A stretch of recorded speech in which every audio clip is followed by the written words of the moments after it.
నమస్తే, welcome to our channel. నేను అంకిత.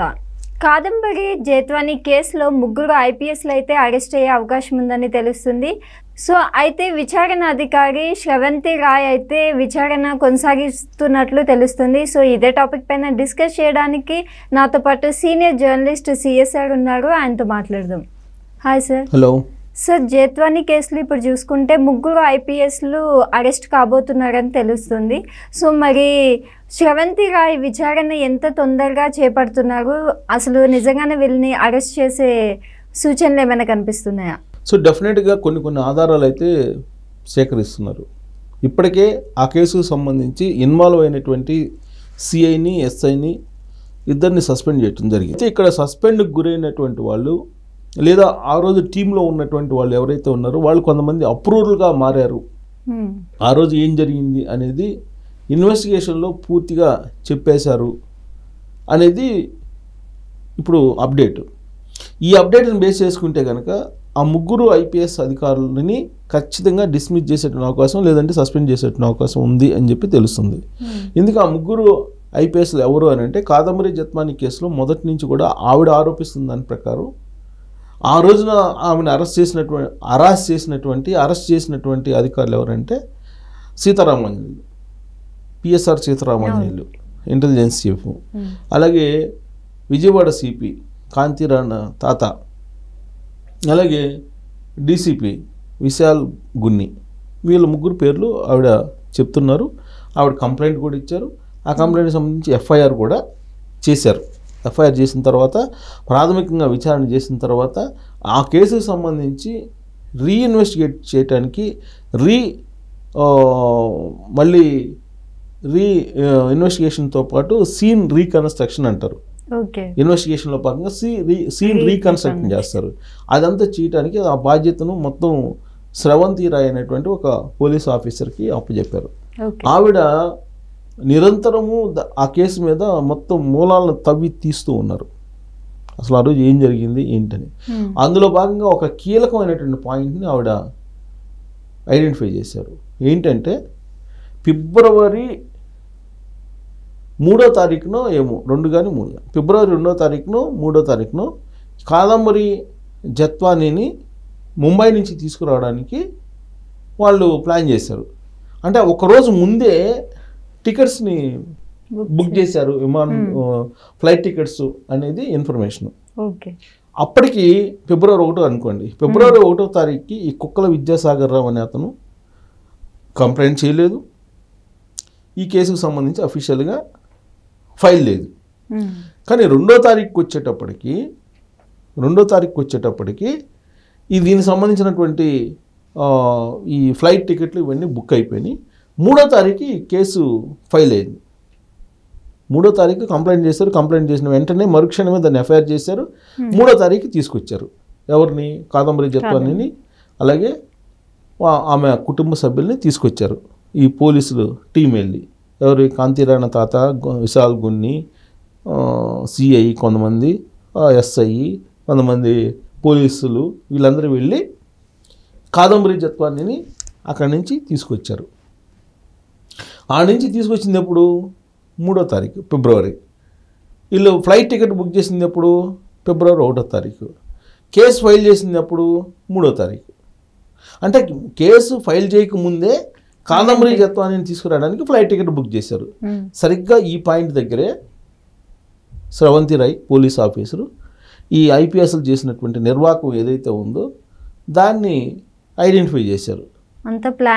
Pre ప్లాన్డ్గా కుట్ర పన్ని కాదంబరి జత్వాని ఫ్యామిలీని ఇబ్బంది పెట్టారు, కుట్ర జరిగింది, ఈ కేసుకు సంబంధించి హిడెన్ అజెండా ఉంది అనేటువంటి అభిప్రాయానికి రావడానికి కేసు ఫైల్ కాకముందే వాళ్ళని తీసుకురావడానికి ఫ్లైట్ టికెట్లు బుక్ చేయడమే ఒక పెద్ద ఆధారంగా కనిపిస్తుంది.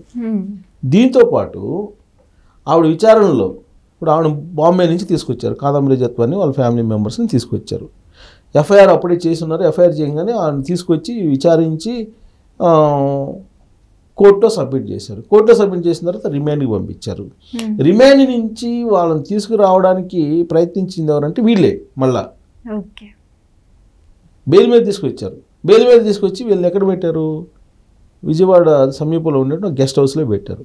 ఆ గెస్ట్ హౌస్లో పెట్టి వీళ్ళు హరాస్ చేశారు అనేది కాదంబరి జత్వాని చేసినటువంటి కంప్లైంట్ ఇప్పుడు లేటెస్ట్గా. సో ఇప్పుడు దాన్ని బట్టి చూసుకుంటే అసలు వీళ్ళు ఎప్పుడు తీసుకొచ్చారు అనేది ఫ్లైట్ టికెట్లను బట్టి ఉంది. తర్వాత ఎప్పుడు కోర్టులో సబ్మిట్ చేశారనేది ఆన్ రికార్డ్ ఉంది. కోర్టులో సబ్మిట్ చేసిన తర్వాత ఆమె రిమాండ్ ఎప్పుడు పంపించారనేది ఆన్ రికార్డ్ ఉంది. మళ్ళీ బెయిల్ మీద ఆమెను ఎప్పుడు తీసుకొచ్చారనేది ఆన్ రికార్డ్ ఉంది.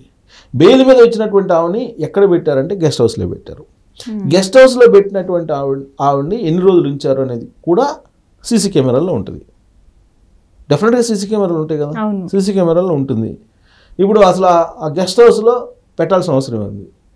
గెస్ట్ హౌస్లో పెట్టి ఎవరెవరు ఆ గెస్ట్ హౌస్కి వెళ్ళారు, పర్ డే ఎవరెవరు ఎంతమంది వెళ్ళారు, ఏ టైంలో వెళ్ళారు, ఈ మొత్తం అక్కడ రికార్డ్ అయి ఉంటుంది సీసీ కెమెరాలు. సో సీసీ కెమెరాలను బట్టి ఇన్వెస్టిగేషన్ చేస్తూ ఉన్నారు స్రవంతి రాయ్. వీటితో పాటు ఆ సీసీ కెమెరాలు కూడా ఒకవేళ పనిచేయకపోతే గూగుల్ టేక్అవుట్ని బేస్ చేసుకొని ఆ మొబైల్స్ ఉంటాయి కదా, ఆడ పోయేటువంటి ఆఫీసర్స్, పోలీస్ ఆఫీసర్స్కి మొబైల్స్ అయితే ఉంటాయి కదా, ఆ మొబైల్స్ని బట్టి ఏ టైంలో ఏ ఆఫీసర్ వెళ్ళారు, అక్కడ ఎంతసేపు ఉన్నారు, చుట్టూ ఎవరెవరు ఉన్నారు, ఇవన్నీ కూడా ఎస్టాబ్లిష్ చేసేటువంటి ప్రయత్నం చేస్తున్నారు. ఎస్టాబ్లిష్ చేశారు కూడా చాలా వరకు. కాబట్టి ఎట్టి పరిస్థితుల్లో ఆ ముగ్గురు ఐపీఎస్లు తప్పించుకునేటువంటి అవకాశం లేకుండా చట్టం ప్రకారం చట్టం తన పని తాను చేసుకొని పోయేలాగా విచారణ కొనసాగుతుంది.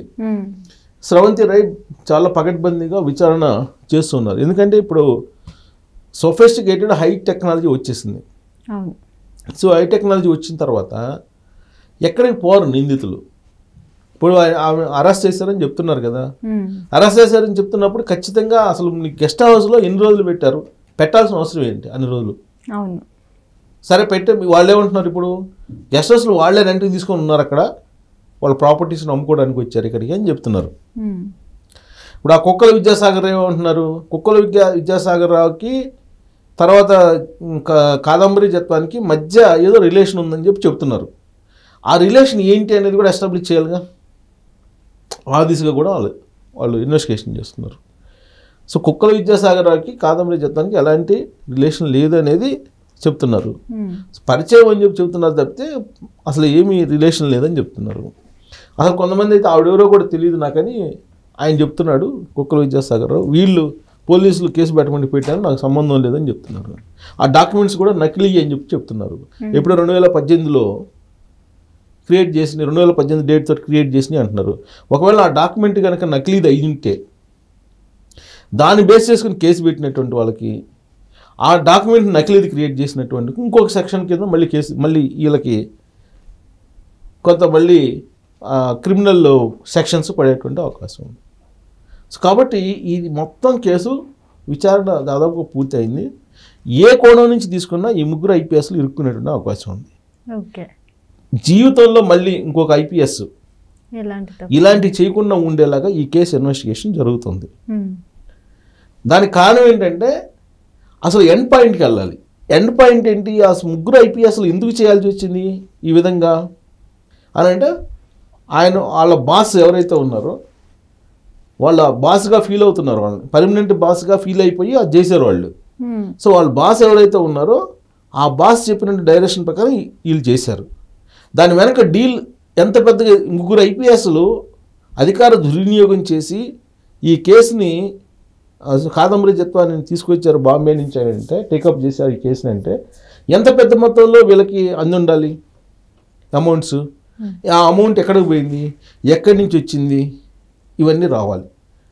అదే మళ్ళీ మనీ లాండరింగ్ ఉందా, సజ్జన్ దందాల నుంచి వచ్చిన అమౌంటా, ఆయన అకౌంట్ నుంచి వచ్చిన అమౌంటా, ఒకవేళ అకౌంట్ నుంచి వస్తే ఆ అకౌంట్ నుంచి ఏ అకౌంట్కి వచ్చింది, ఈ ముగ్గురు ఐపీఎస్లకు ఏమైనా వచ్చిందా, ఇలాంటివన్నీ ఇన్వెస్టిగేషన్ జరగాలి. దీని ఏమన్నా మళ్ళీ మనీ లాండరింగ్ ఉందా అంటే ఈ కేసు పెద్దది కాబట్టి పెద్ద మొత్తంలోనే ముట్టుంటాయి, పెద్ద మొత్తంలోనే ట్రాన్సాక్షన్ జరిగి ఉండే అవకాశాలు ఉన్నాయి. సో ముందు అసలు ఆ బిగ్ బాస్ ఎవరు అనేది రావాలి. ఫస్ట్ ఆ బిగ్ బాస్ రావాలంటే ముందు వీళ్ళ ముగ్గురిని అరెస్ట్ చేయాలి. వీళ్ళ ముగ్గురిని వన్స్ ఎఫ్ఐఆర్ చేసి వీళ్ళ ముగ్గురి మీద కేసు పెడితే వీళ్ళు ముగ్గురు సస్పెండ్ అవుతారు ఫస్ట్.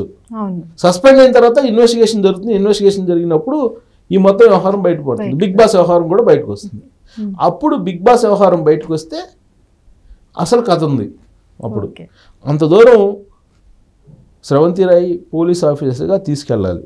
తీసుకెళ్తే ఆ మొత్తం ట్రాన్సాక్షన్స్ కూడా బయటకు వస్తే అప్పుడు వీళ్ళు మొత్తం వ్యవహారం మొత్తం బయటకు వస్తే అప్పుడు ఆ బిగ్ బాస్తో పాటు ఆ బిగ్ బాస్ ఆదేశాలను పాటించినటువంటి ఈ ఐపీఎస్లకి కూడా పెద్ద శిక్ష పడేటువంటి అవకాశం ఉంది. అందుకే అందరూ వెయిట్ చేస్తున్నారు ఆ కేసు గురించి.